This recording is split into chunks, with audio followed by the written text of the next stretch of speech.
자, 해볼까요? 자, 지금요 우리가 해야 될 것들이 조금 많아서 부지런히 해야 되는데 오늘 선생님 컴퓨터부터 날씨가 큰일 났네요. 빨리빨리 해보자. 자, 일단 첫 번째는요 저번 주에 시험 봤던 것 중에서 시험지 풀이가 안 되어 있어요. 자, 그래서 그거 시험지 풀이하면서 채점하고, 그리고 두 번째 진도도 나가야 되고 이번 주 테스트도 봐야 되고 엄청 바빠요. 그래서 딴짓할 시간이 없단 말이에요. 현준이는 시험지를 왜 나한테 주고 가지? 이 새끼 봐라. 자, 저번 주에 시험 봤던 거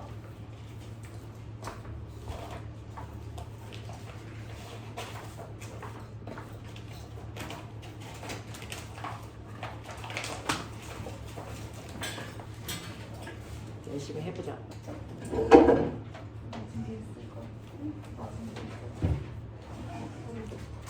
자, 지금 여기에 있는 문제는요 사실은 되게 좋은 문제들로 되어 있어서 이걸로 공부한다 생각하고 틀린 문제 반드시 반복하시면 돼요. 사실은 이제 작년 같은 경우에는 이 문제 반복을 많이 못 해줘가지고 그랬는데 올해는 좀 많이 해줘야 될 것 같아서 일찍 시작해야 돼요. 형규야, 저기 형규 좀. 아연이, 저기 아연 좀. 용빈이도 좀. 그쪽 줄인가 보다. 잘해요. 용빈이도 좀.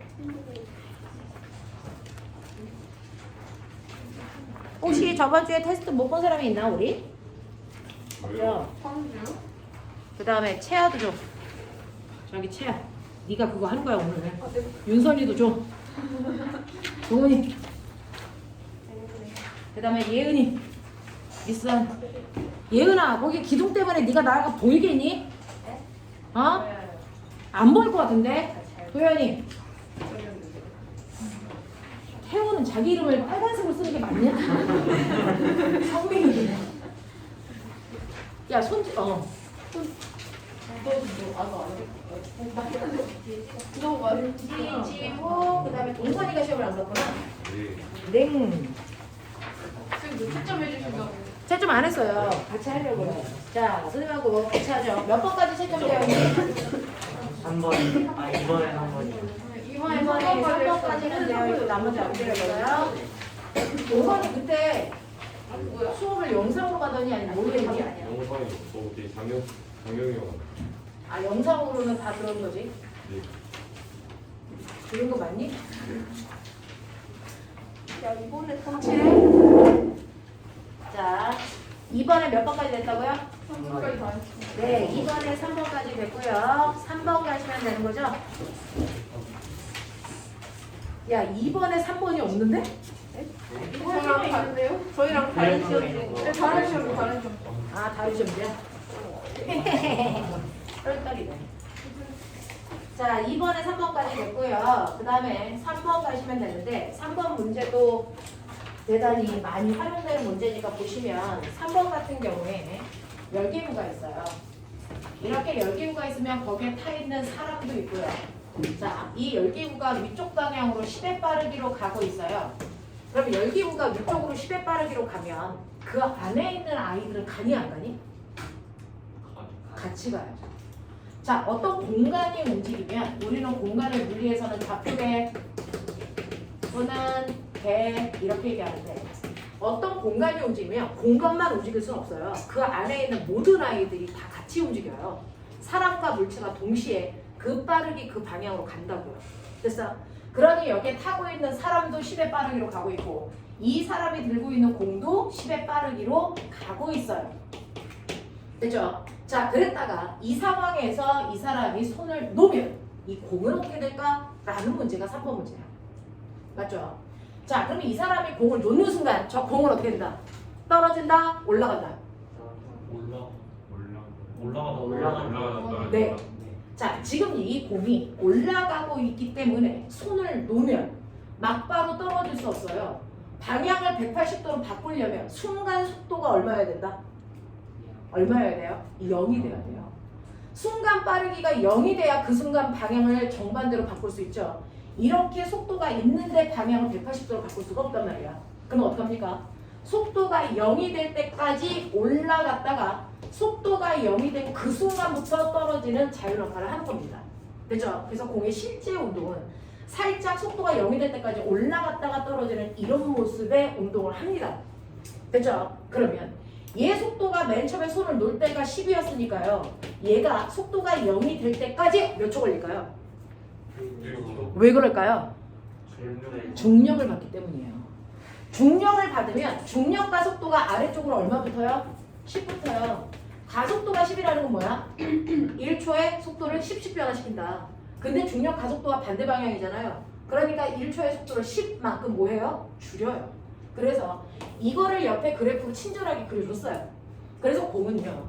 맨 처음에 속도가 위쪽 방향으로 10이었기 때문에 중력과 속도를 받으니까 가속도 방향이 반대니까요. 속도가 일정하게 줄어서 속도가 0이 된 후에 위쪽 방향이 아니고 아래쪽 방향으로 내려와 라고 하는 게 친절하게 그래프로 그려져 있단 말이죠. 그래서 속도에서는 플러스와 마이너스가 공의 운동 방향을 얘기하는 거예요. 그래서 플러스인 위쪽으로 올라가다가 마이너스인 아래쪽으로 내려오는 거구나. 알겠습니까? 근데 속도가 0이 될 때까지 1초 걸렸으니까 올라가는데 1초 걸려요. 그러면 다시 원래 높이까지 내려오는데 몇 초 걸리니? 1초 걸려요. 그래서 또 1초만큼의 시간이 지나서 2초가 되면 원래 높이로 돌아온 거고요. 그리고 나서 이 공이 땅바닥에 닿을 때까지 총 몇 초 걸렸대요? 총 몇 초 걸렸대요? 6초요? 몇 초 걸렸다 그랬어요? 6초네요. 거기 그래프에 6초로 나와 있네요. 6초 만에 땅바닥에 닿았다는 거예요. 그러니까 올라갔다 땅바닥에 닿을 때까지 총 걸린 시간이 6초라는 거죠. 그러면 이때 공을 놓은 열기구의 이 높이가 얼마니? 라고 했으니 이 높이를 구하는 게 우리가 해야 되는 일이거든요. 그러면 어떻게 합니까? 라고 하면 사실은 공이 올라간 거리가 요 넓이 5m 그리고 제자리로 돌아오는 요 거리 이것도 다시 5m 됐어? 그러면 공의 실제 높이는 여기서부터 낙하한 거리 요게 공의 실제 원래 높이 그 거리 어딨어? 여기 있어. 이게 H 맞냐? 요거 구하라는 거거든요. 그러면 속도가 0이었을 때부터 1초 지났을 때 요때 속력이 얼마냐면 10이요. 됐죠? 그러면 6초일 때 이때 속력은 얼마일까요? 0에서부터 떨어질 때까지 몇 초 걸렸어요? 5초. 맞아요. 속도가 0에서부터 떨어질 때까지 5초 걸렸어요? 그러면 자유낙하하는 물체는 1초당 속도가 10씩 빨라지니까 5초가 지나면 얼마 됩니까? 50 되죠. 맞냐? 자, 그랬을 때 이 공이 움직인 거리는요. 요 구간에서부터 요 구간까지의 평균 속력 얼마? 처음 속도 10, 나중 속도 50. 그러니까 평균 속력 얼마? 30. 30이라는 평균 속력으로 몇 초 동안 날아간 거리? 4초 동안 날아간 거리. 맞습니까? 네, 이동 거리는요. 수학 시간에 중학교 때부터 열심히 배웠어요. 자, 물체가 간 거리는요. 평균 속력에다가 이동한 시간을 곱하면 무조건 이동한 거리가 나와요. 속력이 빨라지든 느려지든 어떻게 속력이 바뀌든 상관이 없잖아요. 그러니까 2초부터 6초까지요. 평균 속력이 30이라는 걸 알았으니 거기다가 낙하는 시간만 곱하면 원래 높이가 나오더라. 그래서 얘는 공을 120 높이에서 놨구나 라고 하는 게 됩니다. 이렇게 그래프를 그리시면 되겠죠? 자, 그렇다면 이번 문제 6초 후에 열기구의 높이와 6초 동안의 공이 이동한 거리는 얼마입니까? 라고 했는데 첫 번째 우리 공이 간 거리를 한번 보면요. 공의 이동 거리예요. 실제로 공의 변이라고 하는 건 출발점에서 도착점을 연결한 거리니까 이 원래 높이가 변이가 될 거고 이동 거리는 뭐냐면 얘가 훑고 지나간 전체 거리를 얘기하는 거잖아요. 그러니까 120에다가 5 더하기 5 하셔야죠. 그래서 얼마 나옵니까? 130m가 공이 이동한 거리예요. 공의 변이를 물어보지 않았어요. 이동 거리를 물어봤기 때문에 130이라고 하시는 게 맞고요. 그리고 6초 후에 열기구의 높이가 얼마입니까? 라고 합니다. 그래서 열기구의 높이는 맨 처음에 출발할 때 열기구가 120m 높이에 있었잖아요. 그리고 나서 열기구는 6초 동안의 등속도로 10의 빠르기로 계속 올라갔단 말이야. 됐죠? 그래서 열기구는 등속도로 10의 빠르기로 계속 갔기 때문에 6초 동안 간 거리를 요 넓이 구하시면 되죠. 60m예요. 그러니까 원래 높이에다 60을 더하시면 6초 후에 열기구의 높이가 나오겠죠? 180m입니다. 이렇게 가셔야죠. 자, 그 다음에 세 번째. 열기구 안에 있는 사람이 본 열기구에서의 공의 모습이 어떠냐라고 하는 사실은 3번 문제를 선생님이 시험에 낼 때 3번 문제에 3번을 어떻게 푸는지를 보겠다는 거예요. 앞에 있는 1, 2번은 사실은 수능 패턴의 문제고요. 됐죠? 제가 보는 건 3-3번 문제를 너네가 어떻게 보냐. 됐죠? 자, 공을 여기서 이렇게 딱 놨을 때 관찰자는 2명이 있을 수 있어요. 열기구 안에 있는 사람과 열기구 밖에 있는 사람이 각각의 관찰자가 돼서 이 공의 움직임을 보는 거야. 그랬을 때 열기구 안에 있는 사람이 봤을 때 어떻게 보여? 이걸 시험에서 물어본 거죠. 그러면 나는 열기구 밖에 있는 사람이 봤을 때는 어떻게 보여? 이게 같아 달라? 이것까지 보고 싶은 거야. 해볼게. 열기구 안에 있는 사람이 보면 공이 어떤 운동하는 것처럼 보이니? 실제로 공은요 올라갔다 떨어지죠. 됐죠? 열기구 안에 있는 사람이 보면 어떻게 볼까? 그냥 떨어져요. 올라가고 있는 구간에서도 그 열기구 안에 있는 사람이 보면 올라가는 게 아니고 그냥 떨어지는 것처럼 보입니다. 됐죠? 그래서 열기구 안에 있는 사람이 보면 공을 놓는 그 순간부터 공은 떨어지는 자유낙하 운동하는 것처럼 보입니다. 하지만 열기구 밖에 있는 지면에 있는 관찰자가 보면 이 밖에 있는 관찰자는 실제 모습이 다 보이죠. 그래서 올라갔다 떨어지는 것처럼 보여요. 알겠어? 밖에 있는 사람이 보면 올라갔다 떨어지는 것처럼 보이고 안에 있는 사람이 보면 올라가고 있는 구간에조차도 물체가 떨어지고 있는 것처럼 보인다. 그러면 왜 둘이 다르게 보이는데? 동건 얘기해. 왜 둘이 다르게 보이니? 밖에서 볼 때는 그냥 자기 생각으로 얘기하는 거야. 해봐. 밖에서 볼 때는 공이 10m/s로 올라간 다음에 떨어지는 것처럼 보이는데 열기구 안에서 보면 열기구도 10m/s로 올라가니까 결국에는 올라간다는 느낌이고 내려간다는 느낌. 열기구 안에서 열기구가 올라가. 그죠? 근데 공도 올라가. 근데 왜 이 사람이 보면 공은 내려가는 것처럼 보여? 1초 동안에?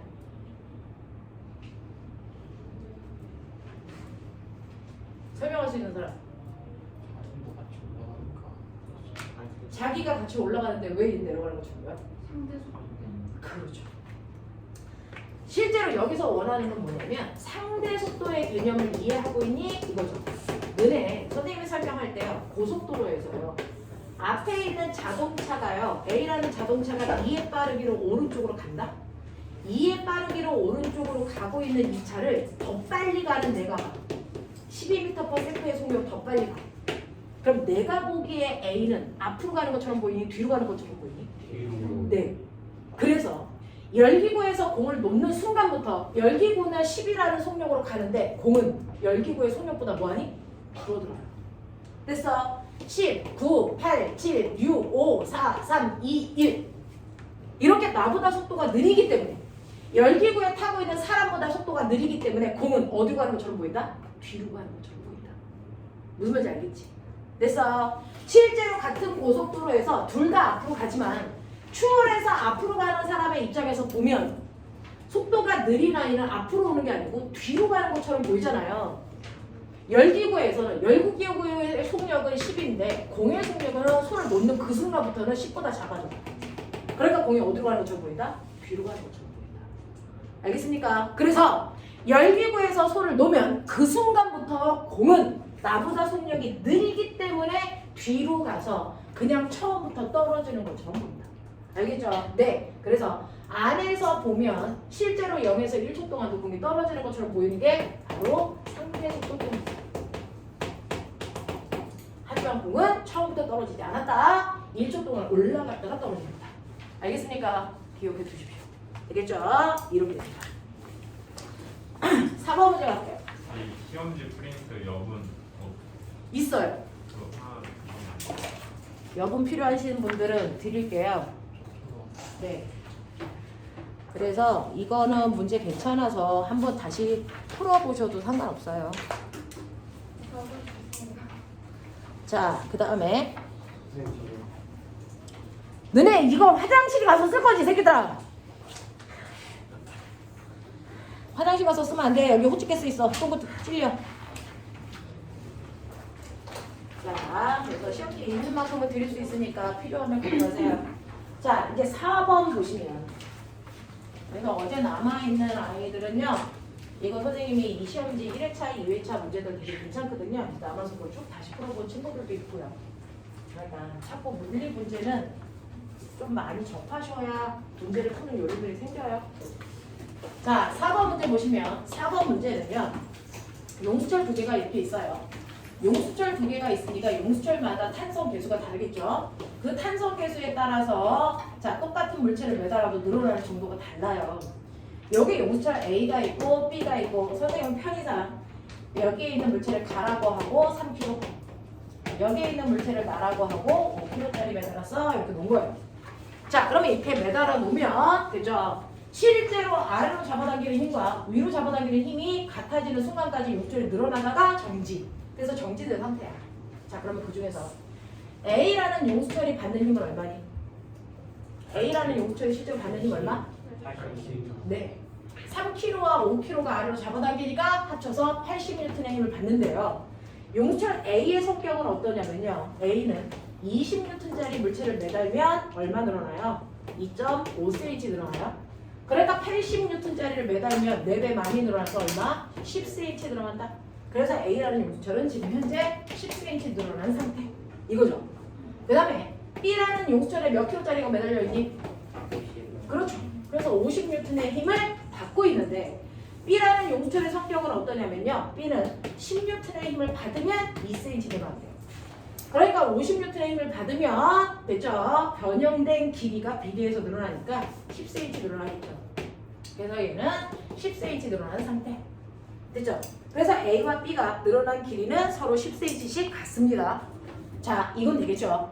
근데 여기서 내가 이 상태에서 아래쪽으로 10N의 힘을 더 주면 어떤 물체가 더 많이 움직여? 가가 더 많이 내려가? 나가 더 많이 내려가? 이거 물어본 거야. 아래쪽에서 10N의 힘을 잡아당겨. 그러면 그 10N의 힘 때문에 A라는 용수철이 늘어나서 됐죠? 내려가죠? 누가 내려가요? A가 늘어난 만큼 누가 내려갑니까? A도 가도 내려가고 나도 내려가요. 됐어? B의 용수철도 늘어나겠죠? 그러면 누가 내려갑니까? B의 용수철이 늘어난 만큼 누가 늘어납니까? 누가 움직입니까?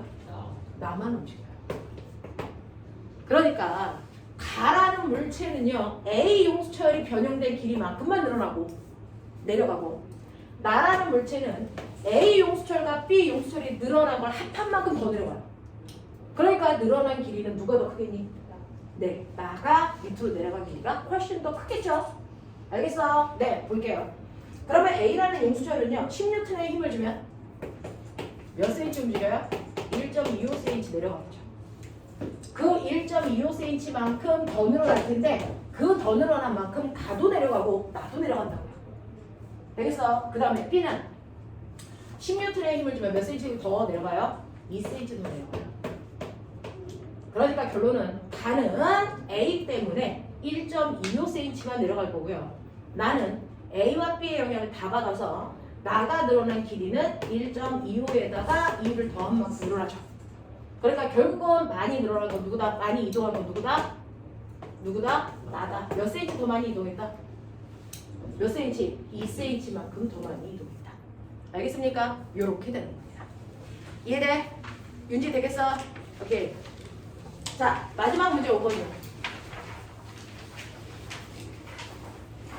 마지막 문제 5번 보시면 5번 같은 경우에는 이제 전형적으로 이제 마찰력을 생각하는 문제 팀의 합력인데 그 중에서 마찰이라는 게 작용하면 어때? 라고 하는 거예요. 이렇게 바닥에 물체가 있어요. 오늘 영재 애들은 아침에 10시부터 와서 특강했나? 뭐 그랬어요. 걔네들은 시험이 이제 한 달 앞에 나와 있습니다. 한 달 뒤에 시험인가요? 네. 한 달 뒤가 그 내신 그걸 같이 봐요? 네. 기말고사 너무 기말고사 너무 어떡해. 자, 그래서 걔네들은 기말고사 안 망하게 기말고사 대비랑 시험 대비랑 지금 자소서 입력이랑 다 같이 하고 있죠. 와, 여기가 또 빡세다. 다 그래요. 여러분들도 유도 그렇게 하셔야 되죠. 여러분들은 8월 말에 입력이니까 그죠? 네, 8월 말까지가 다 끝나놓으셔야 되죠. 자, 볼게요. 실제로요, 이렇게 A라는 물체와 B라는 물체를 포개해 놓은 상태고, A라는 물체는 벽에 실로 묶여 놓은 상태고, 그리고 저는 용수철로 B를 30N의 힘으로 당겼더니 B가 등속 운동하는 상태고. 자, 등속도 운동한대요. 무슨 뜻이니? 합력이 0이죠. B가 받은 합력이 0 되는 상태예요. 그러면 오른쪽으로 30N의 힘을 잡아당겼는데 왼쪽으로 30N의 힘을 잡아당겼는데 오른쪽으로 당기는 힘도 얼마만큼 있다는 거야? 30. 그 힘의 정체가 뭘까? 마찰력. 됐어. 그래서 B에 작용하는 마찰력의 크기도 30이 있구나. 알겠습니까? 짐작하셔야 되는데 B에 작용하는 마찰력이 몇 가지? 두 가지입니다. 그래서 자, 어떤 마찰력? 네, A 때문에 생긴 마찰력과 또 바닥 때문에 생긴 마찰력, 이 두 가지예요. 그래서 A 때문에 생긴 마찰력과 바닥 때문에 생긴 마찰력, 이 두 가지의 합이 30이었다는 얘기입니다. 납득합니까? 근데 마찰력 어떻게 구하죠? 마찰력은 마찰 계수에다가 바닥을 수직으로 누르는 힘을 곱하는 거야. 맞죠? 이게 마찰력의 정체거든요. 그 중에서 A와 B 사이에 작용한 마찰력을 구할 건데 거기 친절하게 줬어요. A와 B 사이에 작용한 마찰 계수를 줬다고요. 얼마라고? 0.1라고요. 그러면 A와 B 사이에 작용하는 마찰력은 마찰 계수 0.2에다가요. 수직으로 누르는 힘을 곱하면 되는데 A와 B 사이에 수직으로 누르는 힘은 누구 때문에 생겨요? A 때문에 생기죠. A가 얼마로 누르니? 네, 3kg니까 30N의 힘으로 눌렀겠죠. 그래서 이때 생긴 마찰력이 얼마입니까? 6N이라는 겁니다. 그러면 A와 B 사이에 생긴 마찰력이 6N이니까 B와 바닥 사이에 생긴 마찰력이 얼마여야 되니? 그렇죠. 24여야죠. 그래야 합해서 30 나오겠죠. 하이! 듣고 있죠? 듣고 있는 거죠? 눈은 잠시만 감은 거죠? 자는 거 아니죠? 맞죠? 윤선 확인했냐? 맞죠? 야, 그리고 저 돌기둥을 저걸 부셔버리던지 해야지. 저 미친년 저거 딱 가려가지고 안 보여 죽겠는구만. 네? 여기 보이는 거지 맞지? 네. 네. 자, 우리 깜짝 놀래.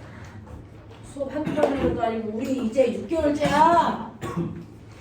자, 그러면 B와 바닥 사이의 마찰력을 구하세요. 이거죠. B와 바닥 사이의 마찰력의 크기는 결론은 알아요. 24 나와야 돼요. 그렇죠? 근데 마찰 계수를 모른대요. 대신에 난 그걸 알아요. B가 바닥을 누르는 힘이 얼마게? 네. 자기의 무게에다가 위에 있는 A까지 업고 있으니까 그 무게를 합한 만큼 바닥을 누릅니다. 그래서 80N의 힘으로 누르죠. 그러면 이때 마찰 계수가 얼마나 되니? 계산. 0.3이어야죠. 그래서 이때 바닥에 마찰 계수가 0.3이 작용하는 거구나. 이게 됐다고요. 됐죠? 네, 이 문제입니다. 기억해 두시고. 그 다음에 이제 두 번째 문제는 뭐냐면 내가 이쪽에서 힘을 더 주면 어떻게 돼? 힘을 더 주면 어떻게 돼? 합력이 0이 아니죠. 합력이 왼쪽 방향으로 생기죠. 그럼 그때부터 용기랑 무슨 운동한다고? 가속도 운동. 됐죠? 합력이 0일 때만 등속도 운동을 하는 거고 왼쪽으로 잡아당기는 힘이 30이 아니고 40, 50, 60 이렇게 커지면 그래서 이 잡아당기는 힘이 커지더라도 마찰력의 크기는 항상 오른쪽으로 얘네들은 얼마만 작용해? 30만 작용해요. 그래서 마찰력의 크기는 움직이는 동안은 변하지 않거든요. 운동 마찰력을 일정하거든요. 그래서 A, B와 B 바닥을 합한 마찰력의 크기는 항상 30이어야 되기 때문에 30의 힘보다 더 큰 힘을 주는 순간부터 합력이 생겨. 왼쪽. 그래서 가속도 운동해. 됐어? 네. 그러면 가속도 얼마 만들고 싶대? 3이요. 그러면 우리는 이때 왼쪽으로 작용하는 힘에서 마찰력 30을 빼면 알짜 힘이 나오고 그 알짜 힘을 질량으로 나누시면 가속도가 계산이 되는 거잖아요. 맞아. 자, 그랬을 때 얘는 보시면 알겠지만 알짜 힘은 F는 MA 여기서 가속도로 움직이는 거 두고 B 몇 킬로? 몇 킬로? 5킬로. 가속도 얼마 생기고 싶어? 얼마? 3. 그러면 알짜 힘 얼마 있으면 돼? 15N의 알짜 힘만 있으면 돼. 그래서 15N의 알짜 힘을 만들어야 된다고요. 그러면 15N의 R자임을 만들기 위해서는 꼬맹아 내가 왼쪽으로 줘야 되는 힘의 크기가 얼마니? 45죠. 됐어. 왼쪽으로 45N의 힘을 주면 마찰을 없애는데 30을 쓰고요. 그리고 가속도 운동하는데 15를 쓸 수 있잖아요. 알겠습니까? 그래서 얘는 가속도를 만들어야 되는데 가속도가 3이기 때문에 가속도를 만드는데 필요한 힘이 15N. 그 15N에다가 마찰력 30을 더한 만큼의 힘을 원래 줘야 되는 거죠. 그래서 왼쪽으로 잡아당겨야 되는 힘의 크기가 45N입니다. 납득하니? 네. 자, 이렇게 해서 열세 문제를 저번 주에 시험 봤던 거예요. 맞은 개수 확인하죠? 열세 문제였습니다.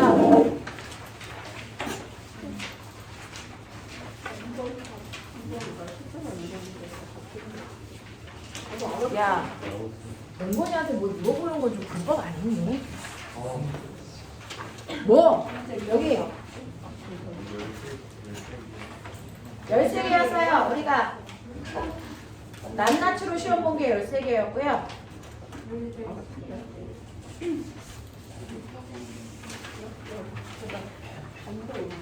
자, 그리고 오늘 두 번째 평가 볼 건데 오늘 평가 볼 때는 관성력이 필요해서 관성력 그래서 진도 나가고 나서 두 번째 평가 바로 볼게요. 그리고 다음 주에는 그래서 세 번째 주간 평가가 아니고 다음 주에는 정기고사.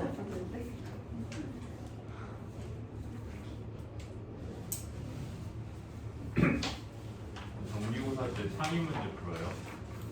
늘 지금 보고 있는 이런 평가. 아 망했다. 됐죠? 흥하십시오.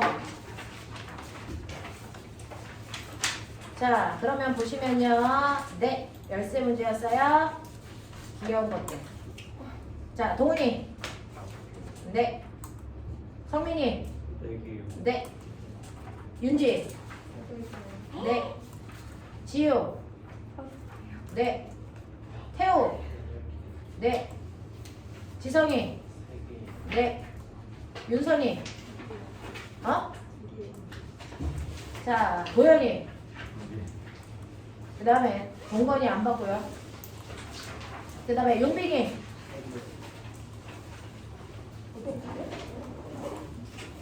그 다음에 형규. 그 다음에 아연이. 예은이. 채아. 자, 이거 틀린 거 오답 반드시 하십시오. 됐죠? 네, 오늘 진도 나가죠.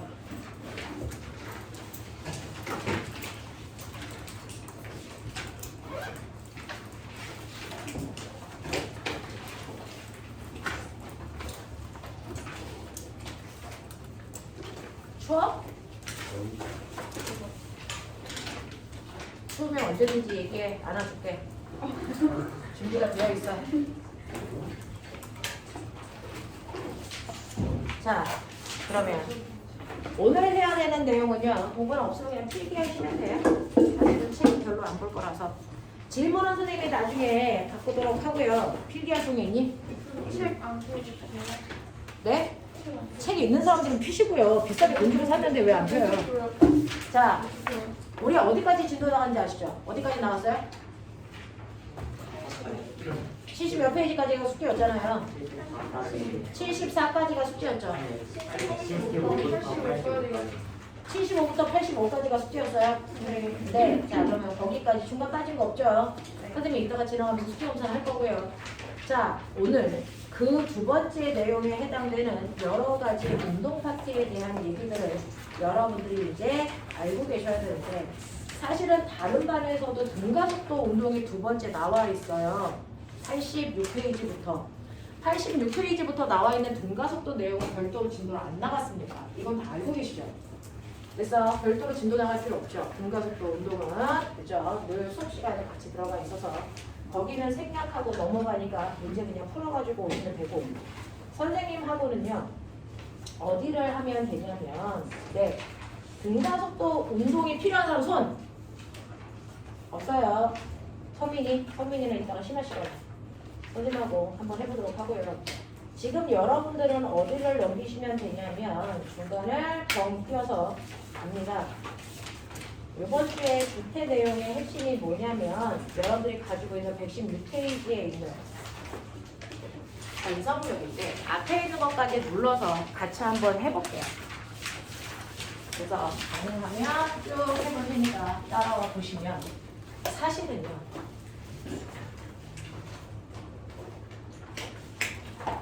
실제로요. 지구상에 있는 모든 물체는 물체의 운동성을 보면 지구상에 있는 모든 물체의 운동성은 크게 두 가지밖에 없죠. 그래서 네, 운동성으로 나누면 두 가지밖에 없어요. 시간이 지나도 그 위치를 그대로 유지하는 아이를 우리 뭐 한다 그래? 뭐 하고 있다 그래요? 네, 정지된 물체죠. 정지된 물체는 시간이 지나도 물체의 위치가 변하지 않습니다. 근데 시간이 지나면 물체의 위치가 여기 있다가 일로 가는 아이를 우리가 운동하는 물체 이렇게 표현하죠. 그래서 정지된 물체와 운동하는 물체로 지구상에 있는 물체의 운동성을 기준으로 나누면 이렇게 두 가지로 나눈단 말이죠. 자, 근데 정지된 물체와 운동하는 물체는 뚜렷하게 구별이 된다. 왜? 운동하는 물체만 가지고 있는 특징이 있으니까. 그걸 뭐라 그러죠? 빠방. 그걸 뭐라 그래요? 운동 상태. 운동하는 물체만 운동 상태라고 하는 걸 갖기 때문에 우리는 정지되어 있는지 움직이고 있는지를 뚜렷하게 구분하는데 이 운동 상태가 뭐냐면 빠르기와 뭘 얘기한다? 방향을 얘기한다. 그래서 이렇게 빠르기와 방향을 가지고 있는 물체는 우리가 움직인다고 하고요. 빠르기와 방향을 가지고 있지 않은 물체는 정지되어 있다라고 구별하는 거잖아요. 됐죠? 그러면 이런 식으로 물체가 움직인다고 쳐. 그러면 운동하는 물체에도 사실은 얘네들도 나눌 수가 있다. 움직이는데 너 어떻게 움직여? 이걸로 나눌 수도 있죠. 자, 운동하는 물체를 분류할 때 시간이 지나는데도 빠방이 안 변해. 오른쪽으로 2m/s의 속도로 가는 아이는 시간이 지나도 오른쪽으로 2m/s의 빠르기로 계속 가. 그래서 변하는 거 있어 없어? 없죠. 이렇게 아무것도 안 변합니다. 시간이 지나도 아무것도 안 변하는 운동을 우리가 뭐라고 했지? 그거죠. 네, 이걸 우리가 등속도 운동이에요. 이렇게 표현해요. 근데 시간이 지나면 이 아이의 빠르기나 방향 중에서 그래서 뭐라도 하나 바뀌어. 그런 애들은 우리가 뭐 한다 그러냐면 변하는 운동을 한다 이렇게 표현해요. 됐죠? 운동하는 아이도 시간이 지났을 때 그 아이의 운동 상태가 안 변하니 변하니 에 따라서 나눌 수가 있단 말이죠. 그 중에서 안 변하는 애들을 멋진 말로 등속도 운동하고 있어 라고 표현하는 거고 변하는 아이들은 무슨 운동하고 있어? 그렇지. 가속도 운동하고 있어 이렇게 표현한단 말이야. 무슨 말인지 알겠어? 네. 그러면 실제로요. 가속도 운동하고 있는 변하는 물체 중에 빠르게만 바뀌는 물체도 있어. 자율학하고 운동 같이. 맞죠? 방향만 바뀌는 아이들도 있어. 등속 원운동처럼. 한꺼번에 빠르게와 방향이 다 바뀌는 운동도 있어. 뭐? 포물선 운동 또는 진자 운동처럼. 근데 어떤 게 바뀌어도 변하는 아이들은 다 가속도를 가지고 있는 가속도 운동하는 거야. 맞죠? 근데 나 궁금한 게 있어. 어떤 애가 갔는데 왜 얘는 아무것도 가는 동안 안 바뀌는데 얘는 왜 바뀌어? 그 원인은 뭐야? 그쵸. 됐어. 이렇게 물체의 운동 상태를 변화시킬 수 있는 원인은 우주에 딱 하나밖에 없거든요. 그게 바로 뭡니까? 알짜임이죠. 알짜임을 받고 있니 안 받고 있니? 이걸로 구별이 되는 거야. 됐어? 그러니 물체가 시간이 지나도 아무것도 안 변하고 있다면 걔는 운동하는 동안 알짜 힘을 받지 못했다는 거예요. 근데 뭔가가 바뀌었다면 걔는 반드시 알짜 힘이 작용하고 있다는 거죠. 그래서 변화량이 생겼다는 거죠. 이거예요. 그러니까 물체의 운동이 변하냐 안 변하냐는 알짜 힘이 결정하는 거다. 알겠어? 힘이 결정하는 거다. 그래서 이 운동 상태를 변화시키는 힘의 종류를 지난주에 배운 거예요. 마찰력, 탄성력, 전기력, 중력, 자기력, 부력. 알겠습니까? 얘네들이 바로 운동 상태를 변화시키는 거고 그리고 이 알짜 힘은 어떻게 계산해요? 같은 물체에 작용하는 여러 힘들의 합력과하는 방법도 지난주에 다 배운 거예요. 됐죠? 그래서 알짜 힘을 구한 만큼 변한다. 여러분들 알고 계시거든요. 그러면 이렇게 물체의 운동 상태를 변화시키는 건 알짜 힘 때문이야. 알짜 힘의 크기에 따라서 가속도 어떻게 생겨? 이걸 아예 완벽하게 정리해서 우리한테 가르쳐준 사람이 있죠. 운동 상태와 힘 사이의 관계를 정리한 사람 누가? 뉴턴이죠. 뉴턴이. 그래서 여러분들이 배워야 되는 내용이 바로 이렇게 물체의 운동 상태를 변화시키는 게 알짜힘이니까 알짜힘과 운동 상태의 변화 사이의 관계, 그 관계를 정리한 게 바로 뉴턴의 운동 법칙이구나. 뉴턴의 운동 법칙이 그렇게 대단한 건 아니네. 단지 물체가 받은 알짜힘에 의해서 그래서 운동 상태가 어떻게 바뀌는지를 설명한 법칙이네. 그래서 알짜힘과 운동 상태 사이의 관계를 정리한 사람이야. 그걸 우리가 뉴턴의 운동 법칙이라고 하는 거야. 뉴턴의 운동 법칙 몇 개? 그렇지. 뉴턴의 운동 법칙은 정식은 제1법칙, 제2법칙, 제3법칙 이렇게 해서 3개가 있는데 얘네들의 부과될 부제도 있죠. 제1법칙의 제목은 뭐예요? 제1법칙이라고 하는데 그거의 부제는 뭐예요? 이게 관성법칙이에요. 제2법칙의 다른 이름은 뭐예요? 가속도 법칙이죠. 그래도 이제 우리가 이 법칙 순서는 알아. 제3법칙의 이름은 뭐예요? 작용관절. 그렇죠. 그래도 뭔가 배울 티가 나면 되는 거 아닙니까? 작용관장의 법칙이에요.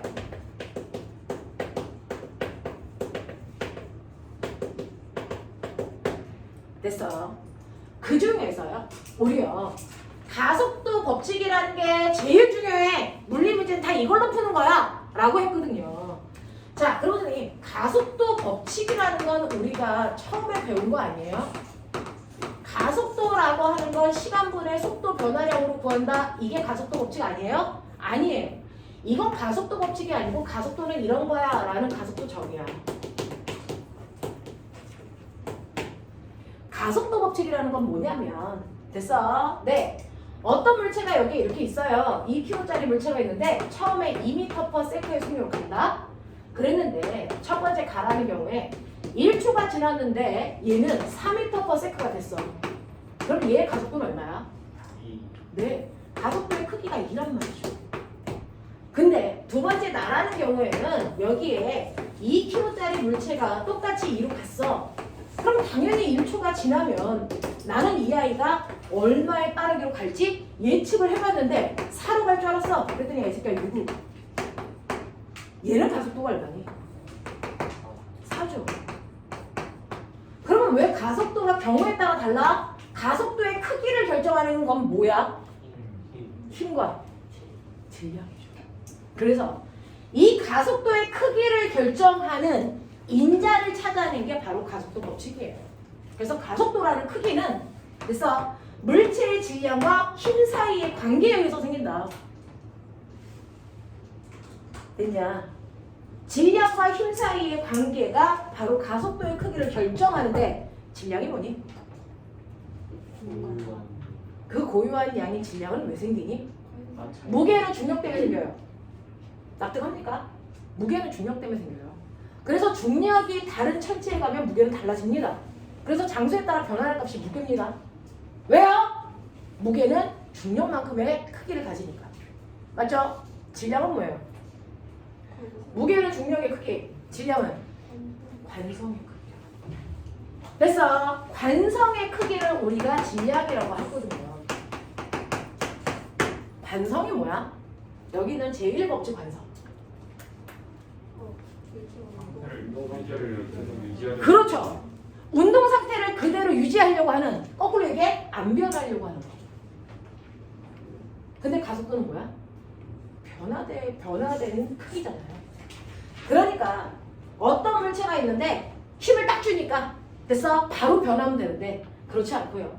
물체는 자기 질량만큼 나 안 변할 거야 라고 하는 고집이 생겨. 그러니까 안 변하려는 고집인 관성의 크기와 변화시키려고 하는 능력인 힘의 크기 사이의 관계야. 넌 변해야 돼. 난 안 변해. 이거 두 개 사이의 싸움이야. 난 안 변할 거야. 2kg. 넌 변해야 돼. 10N. 알겠어? 그럼 결국은 얼마만큼 변해? 5만큼 변해. 알겠어? 이렇게 되는 거거든요. 그래서 가속도라는 변화량은 그 물체가 가지고 있는 안 변하려는 능력과 그걸 변화시키게 하는 능력인 힘 사이의 관계야.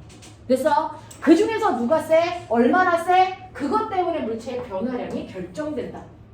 알겠습니까? 그래서 가속도는 관성의 크기와 안 변하려는 관성의 크기와 변화시키려는 힘의 크기 사이의 관계에 의해서 만들어집니다. 알겠습니까? 이렇게 됩니다. 자, 그래서 이렇게 그 가속도라는 건 질량과 힘에 의해서 결정되는 값이다. 이걸 알아낸 사람이 바로 뉴턴이고요. 이때 질량이라는 건 변하지 않으려는 관성의 크기고 힘이라는 건 변화시키려고 하는 능력이기 때문에 이 중에서 누가 몇 배 커? 그거에 따라서 가속도의 크기가 결정된다. 알겠습니까? 네, 이렇게 돼요. 그래서 가속도 A는 M분의 F라서 그래서 우리는 이거 분수 없는 식으로 F는 MA라는 공식도 만들어 쓰죠. 이거 뭐라 그래요? 이건 가속도 법칙, 이건 운동방 법칙. 그러면 2kg짜리 물체의 가속도가 3이래.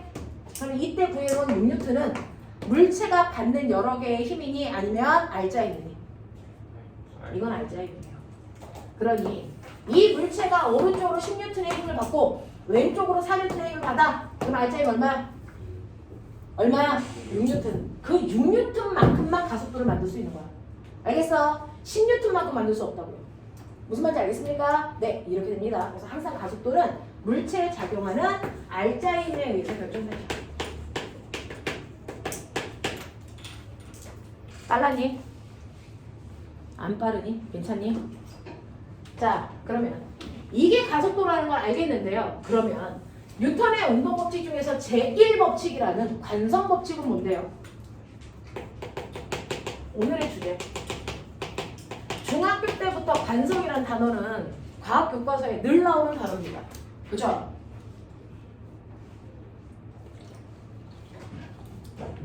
자, 관성이 뭐니? 정확하게 지우야. 네가 아는 거 맞으니까 얘기해봐. 맞아요. 물체가 가지고 있는 관성이라는 건 그 물체의 운동 상태를 뭐 하려고 하는? 그렇지, 내 새끼들. 유지하려는 능력이야. 나 안 바뀔 거야. 나 그대로 있을 거야. 라고 하는 사람으로 얘기하면 고집. 알겠어? 고집불통. 이게 관성이야. 됐어? 근데 관성에는 두 가지가 있지. 이 아이가 처음에 뭐 하고 있었어? 그렇지. 이 아이가 처음에 움직이지 않고 정지되어 있었으면 난 안 갈 거야. 그대로 있을 거야. 라고 하는 무슨 관성이 있니? 정지 관성이 있지. 이렇게 얼음판에 강호동 아저씨 앉아있어. 유치원생도 앉아있어. 누가 더 정지 관성이 클까? 강호동 아저씨가 크겠죠. 됐어? 그래서 똑같이 얼음판에 있더라도 누구를 움직이기 쉬워? 유치원생은 움직이기 쉽죠. 왜? 정지 관성이 작으니까. 됐어? 근데 강호동 아저씨는 움직이기 어렵죠. 왜? 정지 관성이 크니까. 되겠습니까? 네. 그러면 이 정지 관성에도 크기가 다르네. 정지 관성의 크기가 뭐야? 그게 질량이에요. 그게 질량이라고요. 됐어? 선생님하고 윤선이하고요. 저기 모자 쓴 여자아이가 윤선이에요. 누구의 정지 관성이 크겠니? 동훈아, 얘기해봐. 동훈아! 얘기해. 윤선이하고 선생님하고 누구의 정지 관성이 크겠니? 동훈아! 객관적으로 얘기해. 우리는 과거야. 40 다 빼. 40 다 빼고 얘기해. 윤선이하고 선생님하고 누구의 정지 관성이 크겠니? 네가 보기에 객관적 눈으로. 오늘 그런 게 많아. 우리가 쉬면은 늦게까지 하는 거. 동훈이가 진실의 눈을 가질 때까지 집에 못 가게 하지. 강동원의 진실의 눈을 갖게 하기. 동훈아, 누구도 큰일? 다른 사람. 자, 그래서 정지관성의 크기를 그 물체의 질량이라고 해요. 됐어? 그래서 나온 김에 하죠. 오메가 질량 단위가 뭐니? 질량 단위 킬로그램. 됐어? 네, 킬로그램이라는 질량을 뭘로 재요? 질량제는 저울에 이름이 있어요. 양팔저울 또는 윗접시저울. 알겠어요? 이걸로 재는 거고요. 무게의 단위가 뭐죠? 네, 뉴턴이죠. 근데 그 뉴턴은 1kg이 몇 뉴턴이에요? 네, 10뉴턴이죠. 왜 이래요? 여기다가 지구의 중력 가속도를 곱했으니까. 아, 근데 곱하기 귀찮아. 그래서 1kg에 해당되는重量이렇게 쓴 거예요. 그래서 무게의 또 다른 단위는 킬로그램 중을 영어로 써도 되고요. 한국말로 이렇게 써도 돼요. 같은 말. 됐어. 그래서 1kg 중은 1kg에 해당되는 무게야 라는 뜻이야. 알겠어? 근데 그거를 실제로 계산하면 얼마 나오니? 10뉴턴. 중학교 개념으로 얘기하면 얼마? 9.8뉴턴. 이렇게 나온다고. 알겠어? 이게 다 무게 단위고요. 무게를 뭘로 재요? 용수철적으로 재죠. 됐죠? 무게를 용수철적으로 재는데 이러한 질량이라고 하는 건 관성의 크기예요. 무게는 중력의 크기예요. 달라요. 그러면 여기 지구, 여기 달, 여기 우주, 여기 1kg짜리 가져갔어. 자, 각각의 천체에서 받는 중력이 같을까 다를까? 다르겠죠. 그러니까 무게는 장소에 따라 변하는 값이야. 알겠어? 내 질량은 어디에 가도 관성의 크기는 똑같습니다. 됐어? 그렇기 때문에 질량은 장소에 따라 변하지 않는 고유한 것인 거죠. 무슨 말인지 알겠어? 이렇게 됩니다. 머릿속에 한번 넣어두시고요. 중학교 1학년 교과서에 얘네들이 설명이 되어 있거든요. 학교는 다닌 걸로 하자. 중학교 1학년. 그래서 네, 다닌 걸로 하자. 그래서 정지관성의 크기가 질량이구나 라고 하는 거 알고 계시고요. 그 다음에 움직이고 있는 아이는 계속 그 방향 그 빠르기로 계속 가려고 해 라고 하는 무슨 관성? 운동관성. 그래서 운동하고 있는 아이는 운동관성을 가지고 있어. 그래서 막 달리고 있는 애는 안 멈추려고 그래.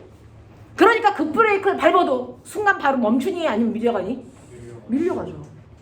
그 이유가 안 멈추려는 고집 때문에 밀려가는 거거든요. 되겠어? 그러면 이 운동관성의 크기는 뭐야? 이 크기가 다 똑같을까? 이 또한 다 달라. 똑같은 자동차도요. 천천히 가다가 브레이크를 밟으면 금방 멈추죠. 근데 열나 빨리 달리다가 브레이크를 밟으면 많이 밀려나가잖아요. 운동관성의 크기가 그때그때 달라요. 이 운동관성의 크기를 배운 적이 있어요. 운동관성의 크기가 뭘까요? 병신. 죽여버린다? 너네 나한테 배웠다? 운동관성의 크기가 뭘까요? 운동관성의 크기를 뭐라고 배웠거든요? 운동량 새끼들아. 운동량. 운동량이 운동관성의 크기야. 운동량 어떻게 구해? 네, P는 MV죠. MVP. 기억나요? 이게 운동관성의 크기야, 이 새끼들아. 됐어? 질량만 보면 정지관성의 크기고 거기에다가 움직이는 빠르기 속도까지 곱하면 운동관성의 크기야. 알겠어? 네. 그래서 운동관성의 크기는 운동량이다. 알겠어? 그 운동량은 MVP로 계산한다. 알고 있죠? 알고 있죠? 알아야 된다는 뜻이죠. 되겠습니까? 네. 운동관성의 크기는 이렇게 구하는 거예요. 운동관성의 크기는 운동량이었다.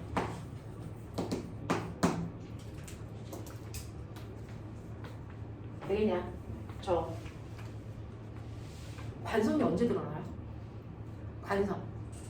그러면 모든 물체는 관성을 가지고 있어서 지금 너네한테 붙은 건 정지관성, 운동관성. 정지관성이기도 하고 운동관성이기도 합니다. 왜? 지구가 뭐 하고 있어요 지금? 자전하고 있어서 그 방향 급빠르기로 다 가고 있어요. 그러면 지구가 급빠르기로 가고 있으니까 우리 다 똑같이 급빠르기로 가고 있거든요. 열나 빨리 달리고 있어요.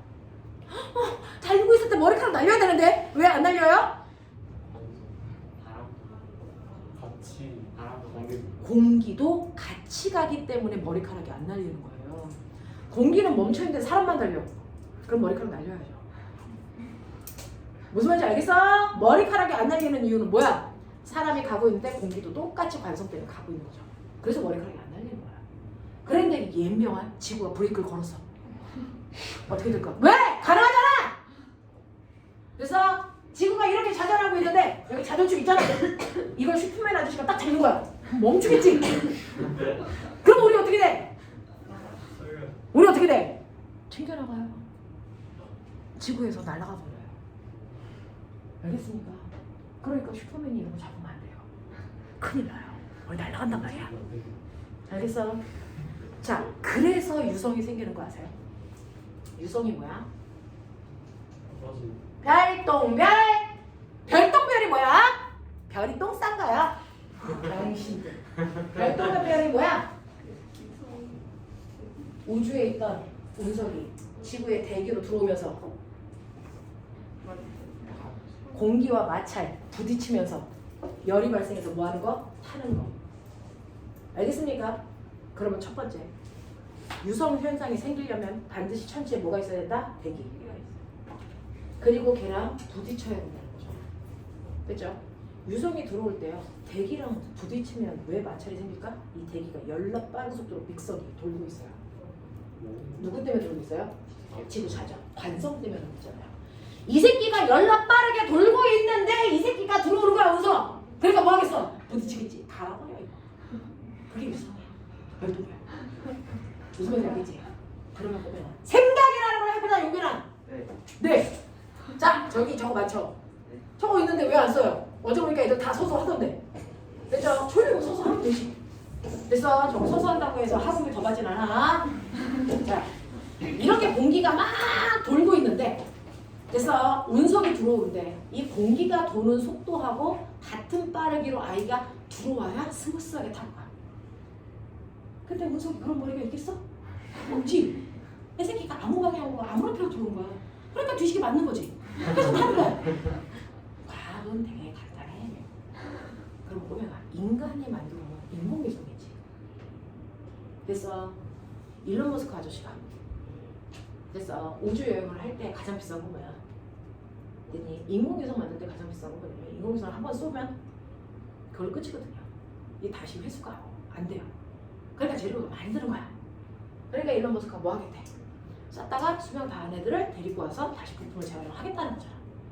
그래서 싸게 만들 수 있다는 거잖아. 그럼 그동안 우리는 그걸 왜 안 했는데?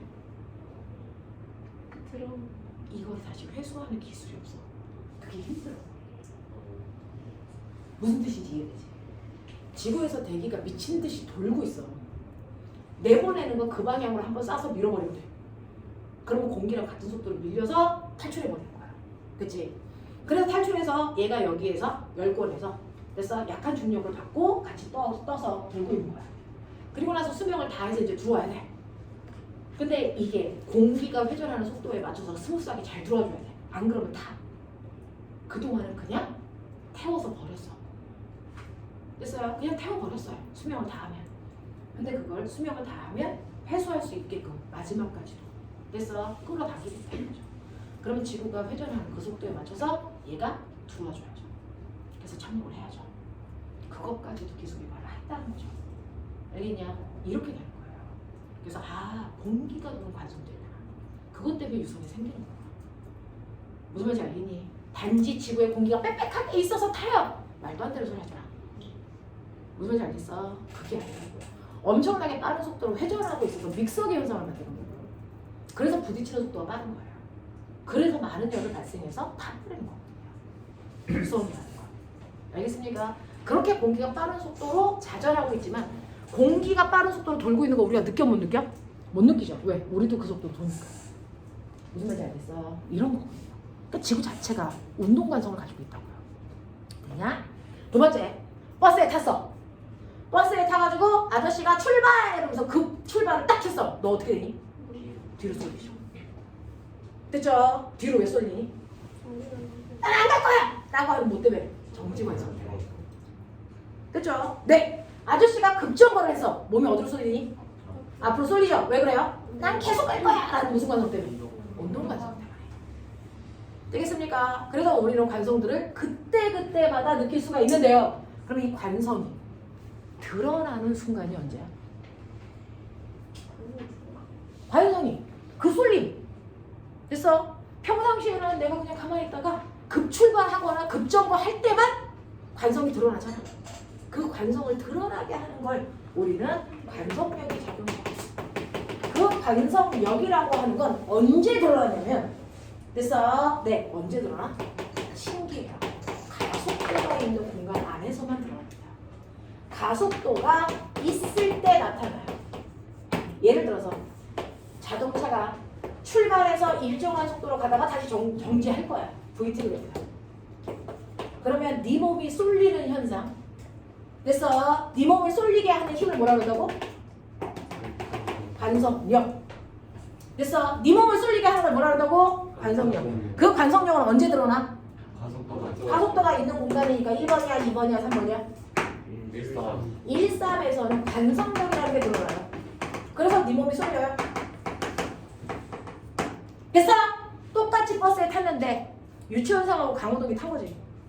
그래서 급출발을 해. 몸이 뒤로 쏠리는데 쏠리는 정도가 같을까 다를까? 이거 달라요. 누가 더 많이 쏠릴까? 강호동 아저씨가요. 됐어? 네. 그 아저씨가 언제 쏠렸어요?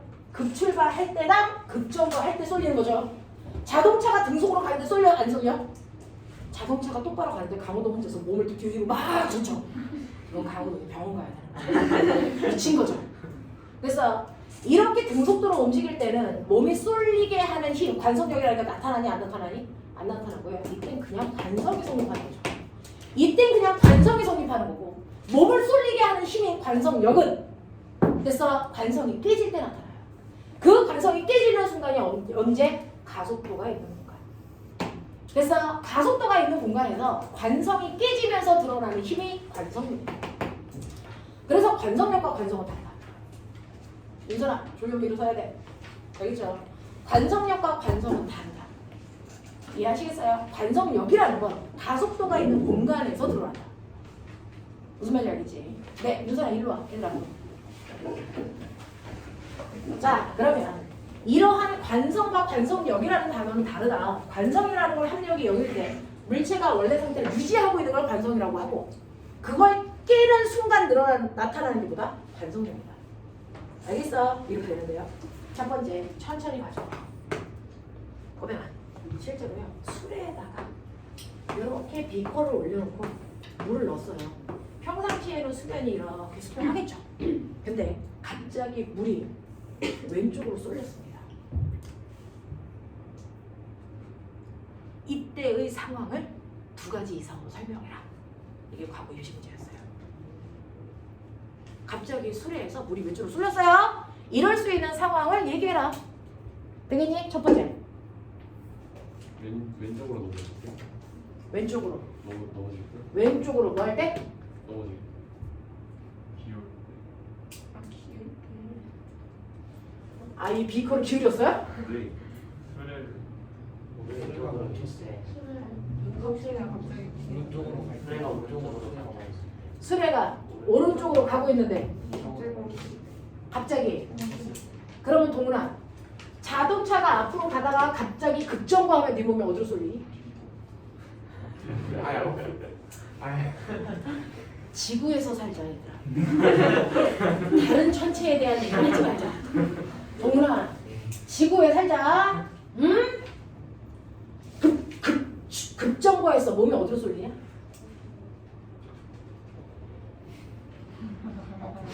앞으로 쏠리지. 그러면 얘가 오른쪽으로 가고 있었는데 급정거를 하면 앞으로 쏠려야 되는 거 아니야? 그럼 다시 말해 천천히. 물이 왼쪽으로 쏠리는 현상을 됐어? 내 설명을 하는 거죠. 첫 번째. 왼쪽으로 갈 때, 그러니까 왼쪽으로 갈 때 급정거예요. 네. 수레가 왼쪽으로 가다가 급정거할 때. 맞습니까? 또요. 그래봤자 한 가지잖아요. 어느 쪽으로요? 오른쪽으로. 그렇죠. 왼쪽으로 가던 아이가 급정거 할 때 이런 모습이 나오고요. 오른쪽으로 뭡니까? 급출발할 때도 이런 모습이 나오죠. 알겠어? 이걸 설명할 수 있어야죠. 이걸 설명할 수 있어야죠. 이해돼? 하겠어? 이해되니? 이해돼요? 생각 중이에요. 이 문제를 하는 게 맞을까 될까? 아무 반에서도 안 해봤어요. 해보자. 우리 반에서 해보고 그래서 상황 안 좋으면 다른 반은 하지 말자. 어떻게? 자, 이게 요번에 대전 영지에서 나온 문제인데요. 관성으로 나온 문제야. 그냥 풀어보고 마음에 안 들면 토 한 번 하고 그래서 어차피 머리에서 지울 건데 뭐 어때? 자, 그러면 이렇게 물이 든 컵을 됐어요. 처음에는 기울면 이렇게 되겠죠? 근데 이 새끼가 마찰이 없으니까 밀려 내려가겠죠? 밀려 내려가는 동안 수면의 높이가 어떻게 될까요? 네? 이 수면이 어떤 모습을 가지고 있을까요? 밀려 내려가요. 처음에 여기다 놓으니까 애새끼가 기호등해. 아까 네 새끼들이 얘기하고 싶은 게 기울였어 여자는 새끼들아. 기울였어. 이렇게 됐어. 됐지? 만족했지? 자, 그래서 이제 손을 놨어. 이 새끼 마찰 없어. 밀려 내려갈 거야.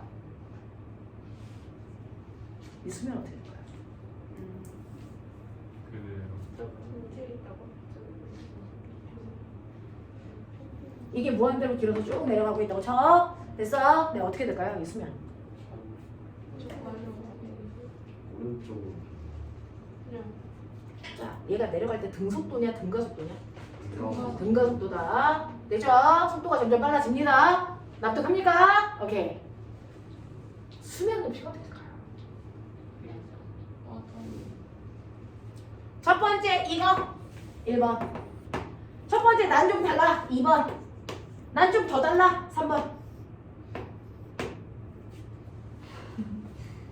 해봐. 3번. 자, 1번 손. 어느 쪽이든지 한 번은 의사표현을 하자. 여기 지금 14명 있다. 자, 1번 한 명.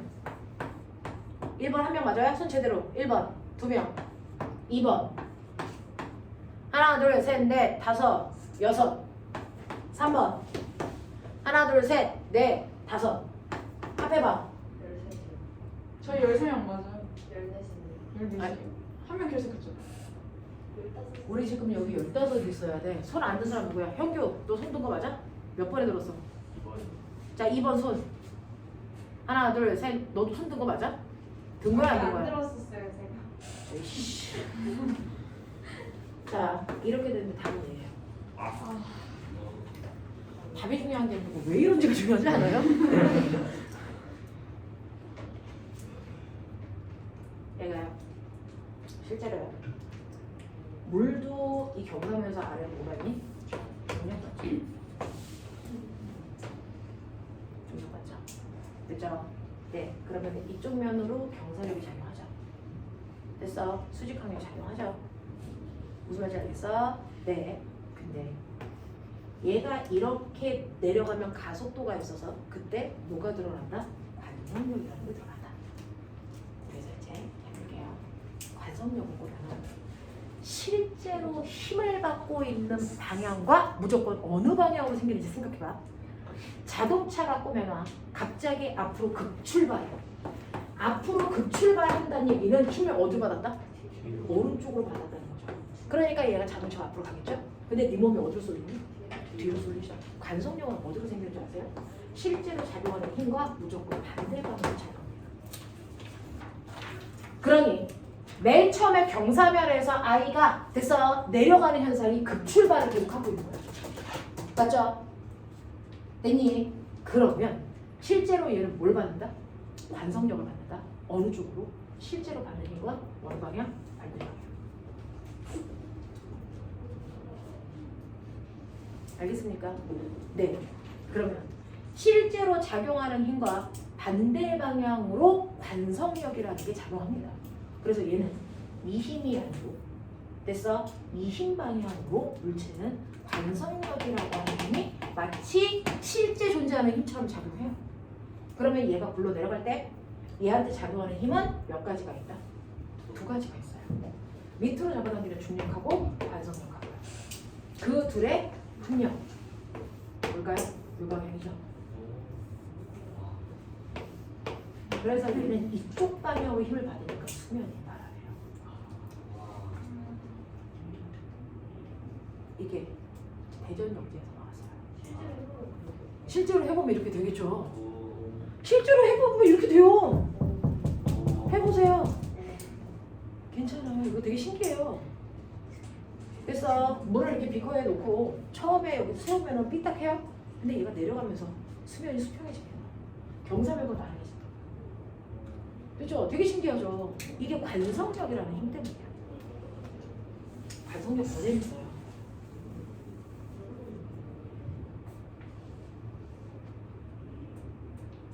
아연아. 이거 저. 아연아. 아연이 맞지? 몇 킬로니? 그치! 우리 아연이는 질량을 가르쳐주잖아. 그래서 아연이를 엘리베이터에 태우고 가요. 요즘 모든 엘리베이터 안에는 그죠? 체중계가 있어요. 많은 체중계가 있어요. 자, 이제 관성이 뭔지 알았으니까 관성 때문에 쏠림 현상이 나타나. 근데 그걸 쏠리게 하는 힘을 우리가 관성력이라고 하는데, 관성력은 언제 드러나냐면 관성이 유지될 때가 아니고 관성이 깨지는, 그래서 힘이 작용할 때 관성력이라는 게 드러나. 이 관성력은 원래 힘하고는 무조건 무슨 방향으로 생겨? 반대 방향으로 생겨. 그래서 지금은 무슨 말인지 모르는데 선생님이 하나하나 설명해 줄 테니까 일단은 머릿속에 관성력이 이런 거구나 라고 하는 걸 한번 넣으시면 되는데요. 실제로 힘 중에서는요, 실존하는 힘이 있고 상상의 힘이 있어. 가상의 힘. 그래서 네, 그 가상의 힘을 뭐라 그럴까? 관성력. 이건 실제 힘이 아니고 가상의 힘이에요. 가상의 힘이야. 실제 힘이 아니야. 가상의 힘이야. 가상의 힘을 왜 만들고 지랄이야? 그냥 힘도 바꿔주게 가상의 힘은 왜 만들고 지랄이야? 라고 하는데요. 이 가상의 힘이라고 하는 건 왜 만들어야 되는지 선생님이 조금 이따 설명하고요. 가상의 힘은 실제 힘이 아니라서요. 그래서 실제 힘은 무조건 쌍으로 작용하죠. 그래서 작용과 뭘 만들어요? 반작용을 만들죠. 근데 관성력은 가상의 힘이라서요. 얘는 반작용이 없습니다. 신기해요. 실제 작용하는 힘하고는 됐어. 조금 다릅니다. 가상의 힘이기 때문에 반작용이라는 힘을 못 만들고요. 그 다음에 이 힘은 실제로 가속도가 있는 공간 안에 있는 사람과 물체만 느낍니다. 가속도가 있는 공간 안에 있는 아이들만 느끼는 거예요. 그래서 네, 가속도가 있는 공간 밖에 있는 사람은 느껴 안 느껴? 못 느껴요. 그래서 가속도가 있는 공간 안에 있는 사람이나 물체한테만 작용하고요. 밖에 있는 사람한테는 그 힘이 작용하지도 느껴지지도 않습니다. 됐어? 자, 그러면 우리요, 이 관성력이라는 건 그럼 결론은 뭐야? 있다는 거야? 없다는 거야? 있다는 거야? 없다는 거야? 그거 해볼게요. 엘리베이터 안에 탔어요. 얘는 탔어요. 자, 그러면 탔는데 얘가 타서요. 됐죠? 얘가 타서 밑에 체중계가 있는데, 됐죠? 네. 아연이가 체중계를 누르는, 아연이 맞지? 체중계를 누르는 힘이 바로 아연이의 무게겠죠. 됐어요. 네. 400N이라고 치자. 계산하지 마, 남자애들. 계산 안 돼! 너무 가벼운 거 아니야? 정지되어 있어. 400N. 이게 실제로 아연이한테 작용하는 뭡니까? 중력 무게예요. 그죠? 근데 신기해. 얘가 정지되어 있었는데 갑자기 엘리베이터가 이쪽으로 출발하는 거지. 그래서 우리 집에 8층에 있다. 8층 눌렀더니 얘가 가겠다고 출발했어. 급출발했어. 이 급출발하는 이 순간에 뭐가 드러나야 된다고? 관성력. 됐죠? 위쪽으로 급출발했으니까 몸이 어디로 쏠리니? 그렇죠. 실제로요, 이 가속도가 얼마로 출발했냐면 이 가속도를 갖고 엘리베이터가 출발했다. 그러면 아연이가 타고 있는 공간은 가속도를 가지고 있는 공간이죠. 그 공간 안에 있는 아연이는 뭘 느낀다? 관성력이라는 걸 느낀다. 어디로 느낀다? 실제 작용하니까 반대 방향으로 느낀다. 그러니 아연이는 지구가 잡아당기는 중력 말고도요, 아래쪽으로 누르는 관성력이라고 하는 힘이 생겨서 몸이 바닥으로 훅 눌리는 듯한 느낌을 받아요. 얼마만큼이요? 모든 힘은 어떻게 구한다? F는 MA로 구해요. 관성력도 똑같이 F는 MA로 구하는데 실제 힘과 무조건 반대 방향 같은 크기의 힘이 생겨요. 그러니 아연이는 400N이니까 40kg니까 거기다가 가속도 2를 곱하면 얼마? 80N만큼의 관성력이 작용을 합니다. 이 순간. 그렇다면 실제 엘리베이터 바닥에 있는 체중계의 눈금이 얼마를 가리킬까요? 480을 가리킵니다. 그러니 무게보다 더 늘어난 80N이 바로 순간 아이언한테 작용한 뭡니까? 관성성이죠. 이게 실제로 측정이 돼요. 어느 날 엘리베이터에 새벽에 낮에 타면 사람들이 병신이라고 그러니까 그래서 새벽에 체중계 가지고 와서 그래서 네 한번 타보세요. 눈곱이 순간 바뀝니다. 그게 관성력이고 그게 너네 집 엘리베이터의 가속도를 알려주는 것이죠. 이걸 작년에 선배가 자소서 주제로 썼죠. 안 들려? 새벽 2시에 해봤거든요. 진짜네? 미친 짓이야. 체중 너 하나도 안 내가 들려. 막 초등학교 때로 막 들어가. 자 그리고 나서 엘리베이터가 어느 속도 이상이 되면 그 속도를 쭉 가다가 8층 가까이 지면 갑자기 속도를 줄여야 되니까 급정거 하겠죠. 이때도 뭐가 늘어나야 되니? 관성력이요. 됐어. 그러면 올라가던 엘리베이터가 급정거 하려면 힘을 어디로 주겠니? 위로 주면 더 빨라져서 로켓 발사하는 거 아니니? 개새끼야? 애를 죽일 생각이야? 멈춰야 될 거 아니야? 힘을 어디로 줘? 애는 일단 살리고 보자. 애로 힘을 줘야죠. 그쵸? 생각의 깊이가 있죠. 애 우주로 날아갔다. 엄마한테 얘기해. 로켓 탔다고. 아래로 순간 힘을 주면 너한테 관성력이 어디로 작용하니? 위로 작용하죠. 아래쪽으로 가속도가 2가 붙는 순간 아래한테는 위쪽으로 됐어. 관성 가속도가 붙는 거야. 그런 거나 지적하지 말고 너나 잘해. 실제 존재하는 힘과 반대 방향으로 작용하는 힘이 관성력. 실제 작용하는 가속도와 반대 방향으로 작용하는 가속도를 관성 가속도. 됐어. 네. 그러면 요번에는 이쪽 방향으로 80N의 관성력이 작용하겠죠. 그럼 아이언의 체중계는 얼마를 가리키겠니? 320. 아 너무 멋지죠. 다이어트 뭐하러 해? 이때 쟤. 그럼 되지. 아유 빠졌네. 진짜 몇 년이 젊어요. 됐어. 6선 빌딩 같은 거 타잖아요. 와. 세게. 다이어트 할 필요 없어. 이런 거지. 올라갈 때는 이 관성을 느낀 게 뭡니까? 에버랜드의 바이킹이죠. 바이킹을 이렇게 딱 타면 바이킹을 이제 바이킹 같은 거는 사실은 그렇게 무서운 게 아니야. 너네가 찐 따라서 무섭게 느껴지는 거지. 바이킹을 타면 바이킹을 이렇게 타면 여기 왔어. 이제 여기서 이제 가야지. 오 이거 하려나? 오 하는 이 순간 여기 왔겠지. 근데 여기 오는 이 순간 됐죠? 브레이크가 걸리니까 힘은 어디로 주겠니? 일로 주죠. 그럼 관성력은 어디로 작용하겠니? 일로 작용하죠. 그러니까 얘는 멈추는데 내 똥꼬가 이렇게 들려도 되나 싶을 정도로 들리죠. 되겠어요? 네. 그래서 멈추지 않고 네 몸이 앞으로 쏠리는 이 힘이 뭐라고? 관성력. 그래서 바이킹은 멈추지만 내 몸은 계속 앞으로 가는 거죠. 그래서 내가 어제 이 설명을 A과에 있는 철현이가 있는 반에다가 했는데 자기는 한 번도 몸이 뜨지 않았대. 관성력을 미흡했던 거지. 우리 철현이를 못 뜨게 해온 게 한 거죠. 태호 같은 경우에는 진짜 이렇게 날아갈 수 있을 정도로 엉덩이가 이렇게 바닥에서 떠도 안 떨어지나 싶을 정도로 뜨거든요 실제로. 근데 그거 그 안전바가 그거잖아. 근데 그 안전바가요. 여러분 타보시면 알겠지만 안전바를 밟는데 이 안전바가 정말 안전바가 맞나 싶을 정도로 얘 이래도 돼? 막 이럴 정도로 삼성에서 만들었는데 이렇게 만들어도 돼? 할 정도로 엄청 덜렁거려요. 그게 과학이죠. 왜냐면 이게 덜렁이지 않으면 관성 때문에 앞으로 몸이 쏠렸을 때 얘가 만약에 안 떠주면 척추가 부러져요. 그게 과학이에요. 그걸 저도 알죠. 근데 저는 안 탑니다. 저는 하지 않습니다. 그래서 네 걔를 이해하지만 그 순간은 그게 관성하고 상관없는 거죠. 안전도가 떨어지는 거죠. 이거 아니야 이거 아니야 빨리 내려. 이거 하는 거죠. 그런 거야. 그래서 자이로 드롭 같은 거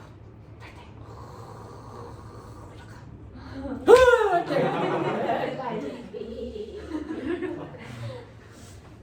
거기 놀이기구에는 동물들은 안전하지 않습니다. 타는 게 아닙니다. 그냥 구경 가는 거야. 저 자연으로 연속으로 3번 탄 적 있어요. 그럼 안 지금 됩니다. 엄청 길지 않아? 아니 그때 딱 내가 흔들리면 머리가 나빠져요. 되게 1분이었어. 그래서 갓 태어난 아이들도 이렇게 막 오르는 거 아니라 그러는데 머리가 제자리로 못 돌아가서 너네 이 상태가 된 거야. 그때 부모님이 너무 흔들어 준 거지. 너무 시키한 거지 여기서. 그래서 아이가 제자리에 없는 건데요. 그죠? 머리도 별로 흔드는 게 좋지 않아서 자유로 들어 이런 거 타면 안 됩니다. 그래서 각각의 뇌마다 분야가 정해져 있는데 이게 섞이면 정확한 역할을 잘 못하거든요. 안 섞어주면 좋습니다. 이런 거 타면 안 되는데 이게 바로 다 관성력 때문이야. 알겠어? 몸에 쏠림 현상이 관성력 때문인데 버스 타서 관성력이라는 게 왜 필요한 거냐면요. 이렇게 버스를 타서 아저씨가 급출발합니다. 급출발하면 너네 몸이 어디로 쏠리니? 동훈아 뒤로 쏠려. 어? 사회 제공 후야. 동훈아 급출발하면 몸이 어디로 쏠려야 돼? 그렇지. 네. 이런 거 다 암기로 하는 거야. 뒤에 서는 소리가 뭐 언제 느껴? 네. 자, 몸이 뒤로 쏠리는 것처럼 버스에 있는 손잡이도 뒤로 쏠립니다. 그래서 손잡이가 이렇게 쏠려 있다고 치자. 됐어? 네, 이렇게 쏠려 있습니다. 그리고 나서 얘가 급출발 상태로 버스는 왕 하고 가죠. 그죠? 그래서 한동안 이 손잡이가 휘어져 있는 상태로, 기울어져 있는 상태로 버스와 함께 손잡이가 이렇게 갈 겁니다. 맞죠? 이렇게 가죠. 그러면 밖에 있는 관찰자가 보면 손잡이는 어떤 운동합니까? 손잡이는 어떤 운동합니까? 기울어진 상태로 버스와 똑같이 등각도 운동으로 갑니다. 맞죠? 네. 밖에 있는 사람이 보면 버스와 함께 손잡이가 앞으로 가고 있죠. 맞냐? 버스는 가는데 손잡이는 안 가니? 동훈아, 버스가 가면 손잡이도 간다. 네. 자, 그래서 밖에 있는 사람이 보면 손잡이는 등가속도로 가고 있죠. 그럼 등가속도 운동 안에 뭐가 있어야 돼? 합력. 됐어? 그럼 이때 작용하는 힘 뭐냐? 손잡이에 작용하는 힘 중력, 장력. 밖에 있는 사람이 봤을 때요. 됐어? 관성력 작용하니 안 하니? 안 해요. 밖에 있는 사람은요 가속도가 있는 공간 안에 있지 않거든요. 그러니까 관성력을 여기서 얘기하시면 절대 안 되는 거예요. 밖에 있는 사람은 실존하는 힘만 느껴요. 그래서 중력과 장력이 작용한다. 그 힘의 합력이 바로 손잡이를 등가속도 운동시킨 거예요. 맞죠? 그러면 이때 손잡이의 질량이 M이라고 하면 손잡이가 받는 합력 방향 오른쪽이라서 오른쪽으로 가고 있는 거예요.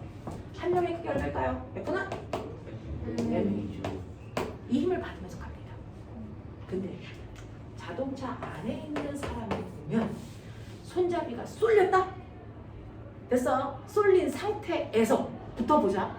그러면 쏠린 상태로 이 사람이 보면 손잡이는 어떻게 되고 있니? 안에 있는 사람이 보면 손잡이 어떻게 되니? 이거 안 움직여. 정지야. 나하고 손잡이 사이에 간격이 변하지 않잖아. 그러니까 내가 보기에 나는 멈춰 있는데 이 새끼도 나하고 일정한 거리를 유지해. 이 새끼 뭐 하고 있어? 정지. 그럼 정지되어 있으려면 합력을 얼마 만들어야 되니? 알짜 힘이 이만큼 있는데 합력을 몇 만들려면 됐어? 이것과 무조건 무슨 방향으로? 반대 방향으로 같은 크기의 힘이 작용한다고 설명해야 되지 않겠니? 그걸 설명하기 위해서 과학자들이 만든 힘이 뭐다? 그게 바로 관성력. 알겠습니까? 가속도 안에 같은 공간 안에 있는 사람들이 느끼는 현상은 사실은 밖에 있는 관찰자가 느끼는 현상하고 다르거든요. 안에서 느끼는 현상을 설명하기 위해서 뭐가 필요하다? 반성력이라고 하는 힘이 필요하다. 그래서 만들어진 거예요. 알겠습니까? 잠깐 끊었다가 여기를 갈게요. 얼른 밥 먹어.